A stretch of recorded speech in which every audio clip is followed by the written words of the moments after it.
2025 সালে মে মাস দক্ষিণ এশিয়ার আকাশে হঠাৎ যুদ্ধের কালো মেঘে ঢেকে যায়। দীর্ঘ কয়েক দশকের বৈরিতা ছাপিয়ে ভারত ও পাকিস্তান আবারও এক ভয়ঙ্কর সামরিক সংঘাতের মুখোমুখি হয়। অপারেশন সিন্দুর বনাম অপারেশন বুনিয়ান মারসুস। মাত্র কয়েক দিনের লড়াইয়ে বিশ্বকে এক পরমাণু অস্ত্রের দ্বার প্রান্তে নিয়ে যায় এই দুই দেশ। কেন শুরু হয়েছিল এই যুদ্ধ, কিভাবেই থামলো?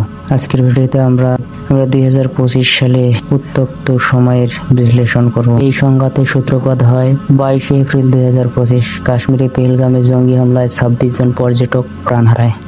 ভারত এই হামলার জন্য সরাসরি পাকিস্তানকে দায়ী করে। দিল্লির পক্ষ থেকে আসা হুমকি ছিল পরিষ্কার, আর কেবল আলোচনা নয়, জবাব হবে রণক্ষেত্রে। কিন্তু কাশ্মীরের পেহেলগাম ছিল ভারতীয় নিরাপত্তা বাহিনীর চাদরে ঘেরা।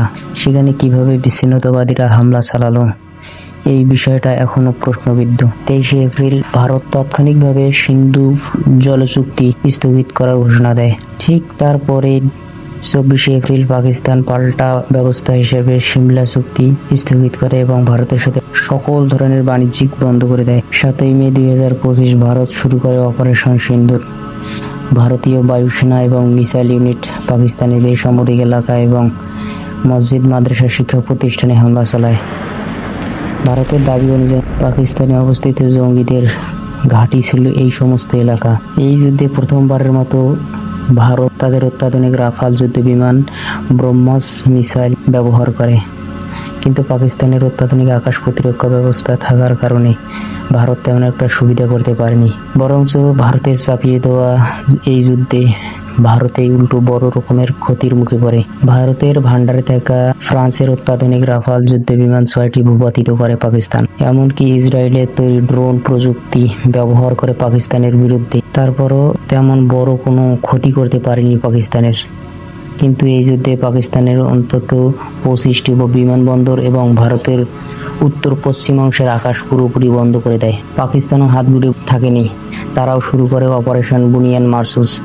পাকিস্তানের দাবি অনুযায়ী ভারতের হামলায় বেসামরিক নাগরিক হতাহত হয়েছে। 10 মে ভোরে পাকিস্তান পঙ্গু এবং রাজনৈতিক সেক্টরে পাল্টা ড্রোন ও আর্টিলারি হামলা চালায়। আকাশপথে শুরু হয় দুই দেশের ডগ ফাইট। আধুনিক যুদ্ধের এক ভয়ঙ্কর এবং বিপজ্জনক ডগ ফাইট দেখে বিশ্ব। দুই দেশ যখন যুদ্ধের চরম সীমায়, তখন বিশ্বে জুড়ে উদ্বেগ ছড়িয়ে পড়ে। পরমাণু যুদ্ধের আশঙ্কায় আমেরিকা, চীন এবং রাশিয়ার মধ্যস্থতায় নামে। 10 মে রাতে দুই দেশের director general of military operation হটলাইনে কথাবার্তা বলে এবং একটি যুদ্ধবিরতিতে সম্মত হয়। মাত্র 4 দিনের প্রকাশ্য যুদ্ধ হলেও এটিতে দক্ষিণ এশিয়ার ভূরাজনীতির চিরতর বদল ঘটে। 2025 সালে এই সংকট আমাদের মনে করিয়ে দেয় দক্ষিণ এশিয়ার শান্তি কতটা ভঙ্গুর।